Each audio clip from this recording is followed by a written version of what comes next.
ನೀವು ಕೇಳ್ತಿರೋದು ಸರಿ ಇದೆ.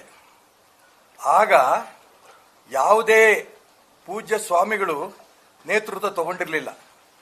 ಇಡೀ ಕರ್ನಾಟಕ ರಾಜ್ಯದಲ್ಲಿ ಹಿಂದುಳಿದವರಿಗೆ, ದಲಿತರಿಗೆ ಅನುಕೂಲಗಳಾಗಬೇಕು ಅನ್ನೋ ಉದ್ದೇಶದಿಂದ ಆ ಸಂಘಟನೆ ಶುರುವಾಯಿತು. ಸಂಘಟನೆ ಶುರುವಾಗಿ ಬಹಳ ಯಶಸ್ವಿಯಾಗಿ ಹೋಗ್ತಾ ಇರೋಂಥ ಸಂದರ್ಭದಲ್ಲಿ ಇದು ಕೆಲವರಿಗೆ ಕಣ್ಣು ಕುಕ್ಕಿ ಹೋಗಿ ಕೇಂದ್ರದ ಭಾರತೀಯ ಜನತಾ ಪಾರ್ಟಿಯ ಅಮಿತ್ ಶಾ ಅವರ ಹತ್ರ ಕಂಪ್ಲೇಂಟ್ ಮಾಡಿದಾಗ ಅಮಿತ್ ಶಾ ಅವರು ಹೇಳಿದ್ರು, ಚರ್ಚೆ ಸಾಕಷ್ಟು ಅರ್ಧ ದಿನ ಆಯ್ತು, ಇದು ಬೇಕು ಬೇಡ ಚರ್ಚೆ ಆಗಿ ಕೊನೆಗೆ ಯಾಕೆ ಬೇಡ ಅಂತ ನಾನು ಪ್ರಶ್ನೆ ಕೇಳಿದೆ. ಉತ್ತರ ಸಿಗ್ಲಿಲ್ಲ. ಕೊನೆಗೆ ಇಲ್ಲಪ್ಪ ಚೋಡ್ದೋ ಯಾರಂದ್ರು. ದೊಡ್ಡವ್ರ ಮಾತು ಕೇಳಂತ ಒಂದು ಅಭ್ಯಾಸ ನನಗೆ ಅವತ್ತಿತ್ತು, ಇವತ್ತಿಲ್ಲ. ಆ ಮಾತು ಕೇಳಿದ್ದಕ್ಕೋಸ್ಕರ ಅದು ನಿಲ್ಲಿಸಿದ್ವಿ. ಅದು ನಿಲ್ಲಿಸದೇ ಇದ್ದಿದ್ರೆ ಆ ಸಂಘಟನೆ ಇನ್ನೂ ಬೃಹದಾಕಾರವಾಗಿ ಬೆಳೀತಾ ಇತ್ತು. ಈಗ ಪೂಜ್ಯ ಜಗದ್ಗುರುಗಳ ನೇತೃತ್ವದಲ್ಲಿ ನಡೀತಾ ಇರೋದು, ಸಾಧು ಸಂತರ ನೇತೃತ್ವದಲ್ಲಿ. ನಾವ್ಯಾರೂ ನಿಲ್ಲಿಸಲ್ಲ. ಅಕಸ್ಮಾತ್ ನಾನು ಹಿಂಸರಿದ್ರು ಕೂಡ ಹಿಂಸರಿಯಲ್ಲ. ಅವರು ಎಲ್ಲ ಮುಂದುವರಿಯೋದಕ್ಕೆ ಪ್ರಯತ್ನವನ್ನ ಯಾವ ಕಾರಣಕ್ಕೂ ನಿಲ್ಲಲ್ಲ.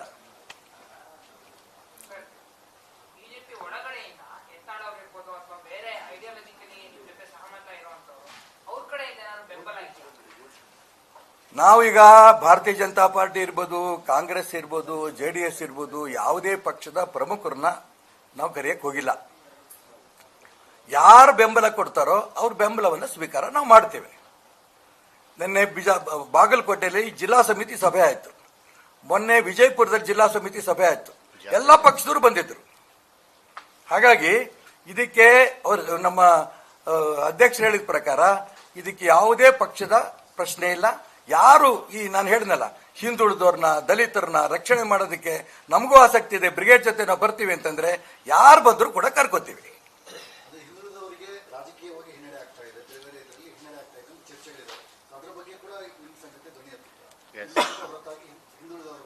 ನಾನು ಹೇಳಿದ್ನಲ್ಲ, ಹಿಂದೂ ಸಮಾಜದಲ್ಲಿರಂತ ಎಲ್ಲಾ ಸಕಲ ಸಮಾಜದ ಬಂಧುಗಳಿಗೆ, ವಿಶೇಷವಾಗಿ ಹಿಂದುಳಿದವರಿಗೆ, ದಲಿತರಿಗೆ ಯಾವ್ಯಾವ ಕ್ಷೇತ್ರದಲ್ಲಿ ಅನ್ಯಾಯ ಆಗಿದೋ ಎಲ್ಲಾ ಕ್ಷೇತ್ರದಲ್ಲೂ ಹೋಗಿ ಅವರಿಗೆ ಬೆಂಬಲವನ್ನ ಈ ಬ್ರಿಗೇಡ್ ಕೊಡುತ್ತೆ. ಅಲ್ಲಿ ನಾವು ಇರ್ತೇವೆ.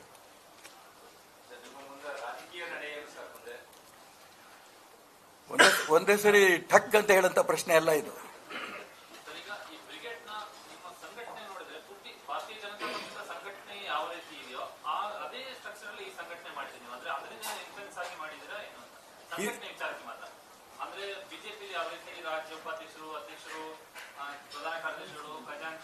ಕಾಂಗ್ರೆಸ್ನಲ್ಲಿ ಇಲ್ವಾ ಹಂಗೆ? ನನಗೆ ಗೊತ್ತಿಲ್ಲ. ನಾನು ನಿಮಗೆ ಪ್ರಶ್ನೆ ಕೇಳ್ತಾ ಇದ್ದೀನಿ. ಇಡೀ ದೇಶದಲ್ಲಿ ಯಾವುದೇ ಸಂಘಟನೆಗೆ ಒಂದು ಪದಾಧಿಕಾರಿಗಳ ವ್ಯವಸ್ಥೆ ಇದೆ. ಹೊಸ ಪ್ರಶ್ನೆ ನೀವು ಕೇಳ್ತಿರೋದು ನಂಗೆ ಆಶ್ಚರ್ಯ ಆಗುತ್ತೆ. ಬಿಜೆಪಿ ಅಲ್ಲ, ನಾನು ಎಲ್ಲಾ ಪಾರ್ಟಿಯಲ್ಲೂ ಇದೆ ಅಂದೆ.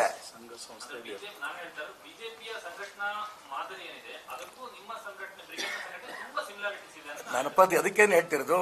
ಯಾಕೆ ಈಗ ಕಾಂಗ್ರೆಸ್ಸಿನ ಅಧ್ಯಕ್ಷರು ಡಿ ಕೆ ಶಿವಕುಮಾರ್, ಪ್ರಧಾನ ಕಾರ್ಯದರ್ಶಿಗಳು ಎಷ್ಟು ಜನ ಇದ್ದಾರೆ?